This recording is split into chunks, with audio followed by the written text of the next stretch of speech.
The mouse, man. Let's do it.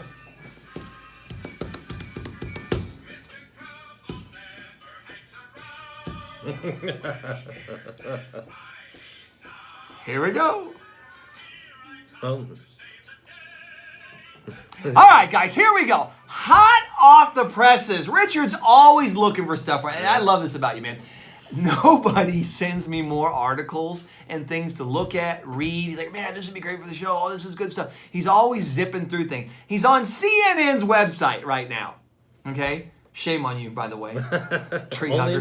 No, you're a tree hugger. It's okay. He's on CNN's website. I'm just giving you crap. It's fun though. I really can't. I got to put my glasses on so I can read this clearly because it doesn't make any sense. We just sat here and talked about the opioid epidemic and how we had more deaths this last year than ever in the history of our nation. Ever. Article comes out this morning on CNN. You can go look it up. Despite the ongoing opioid plaguing crisis that's affecting the nation, the U.S. Food and Drug Administration on Friday approved a new opioid medication that is 10 times more powerful than fentanyl. Now, fentanyl is the thing that they said is killing everybody, and it gets better. It's 1,000 times more powerful than morphine. Now, I don't know what to say. I'm like, all right, so this thing is 10 times stronger than any opioid drug we currently have on the market. And yet they're telling you we have an opioid addiction crisis going on. So let's put something out there that's stronger than anything that's killed anybody in the last year. And let's approve this because we need it. We got to have it. This is a must. And this is the FDA allowing this to happen. Now, you and I have talked about this a lot. I don't want to pick on them too much. But you and I have talked about this a lot. I used to nickname enforcing drugs in America, but I won't say that out loud. But when we do this, I'm thinking to myself, okay, it's addictive. We have a huge addiction problem.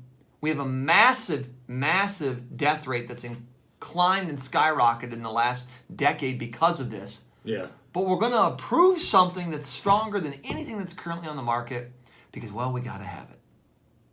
And I'm thinking to myself, wow, are you kidding me?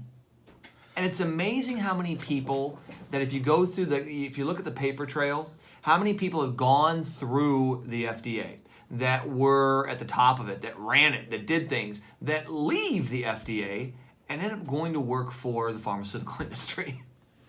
And I'm thinking to myself, guys, come on. You're a protective group. You're supposed to help us. You're supposed to tell people, look, we're not real sure about this.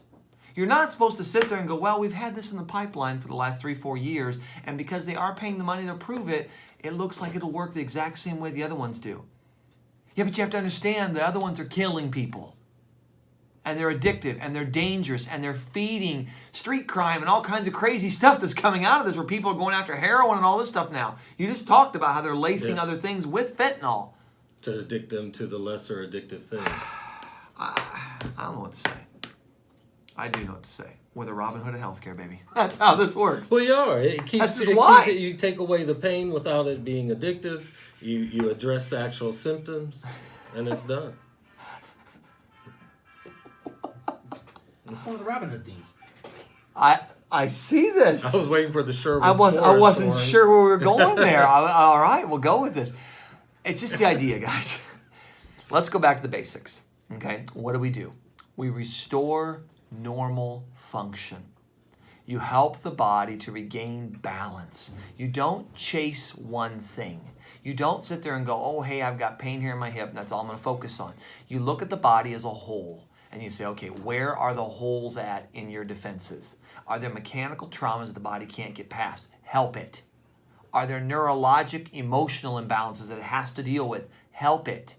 Are there nutritional, physiology, pathological type things, viruses, bacteria that it can't seem to overcome? Help it.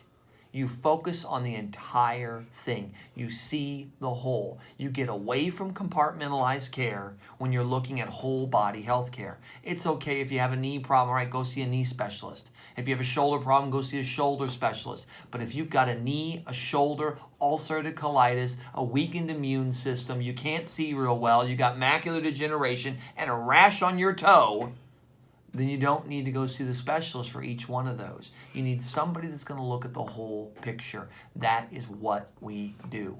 That is the McCaffrey method, I guess, for lack of better words. It is. That's what we do. And you know, as somebody that isn't working, and you work on your feet all day, 16 hours a day, for the most part. And look, it's hard for people to understand the nutrition part and not eating for emotional comfort and getting off tricky. that sugar. It's tricky. It's not easy, but when you realize, you pay attention, and when you cut back off those carbs and sugar, it's not just taking it completely out. And you'll say that. And you're right. It's more than that. The key to all this is that understand that there's a whole industry out there that's designed to make $1. Right. And if you don't believe me, look at what just happened as of a half an hour ago on the FDA and CNN, right? It's designed to make $1, and it doesn't really care what happens to you along the way. It just is what it is. And when you address the whole body and you address your nutrition, which helps the whole body, then you can heal the whole body and reset your body. Yep. And that's where you get your health back. All right.